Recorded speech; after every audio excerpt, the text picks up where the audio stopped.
যুবক ভাইরা, চরিত্র বড় দামি সম্পদ। সম্পদ গেলে সম্পদ আসে, স্বাস্থ্য গেলে স্বাস্থ্য আসে, একবার চরিত্র নষ্ট হলে ওই চরিত্র আর ফিরে পাওয়া যায় না। আমার যুবক ভাইয়েরা, তোমাদের জন্য শিক্ষা, আর কি টাইম অফ গুড ক্যারেক্টার।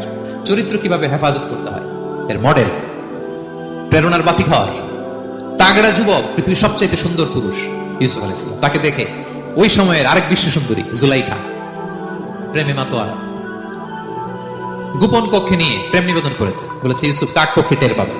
আল্লাহ নবী ইউসুফ আলাইহিস সালাম এটা প্রত্যাখ্যান করলেন, জোরাজুরি করলো, প্রত্যাখ্যান করলেন, মারধর করা হলো, প্রত্যাখ্যান করলেন, সবশেষে আলটিমেটাম দিল, যদি আমার কথা মতো না চলো জেলখানায় ভরবো। উনি বললেন ক্বালা রাব্বি সিজনু আহাব্বু ইলাইয়া মিম্মা ইয়াদউনানি ইলাই। আল্লাহ, এই পাপের কাজের চেয়ে জেলখানায় আমার জন্য ভালো।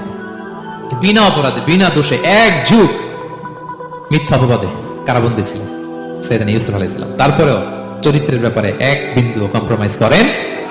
যুবক ভাইরা, চরিত্র বড় দামি সম্পদ।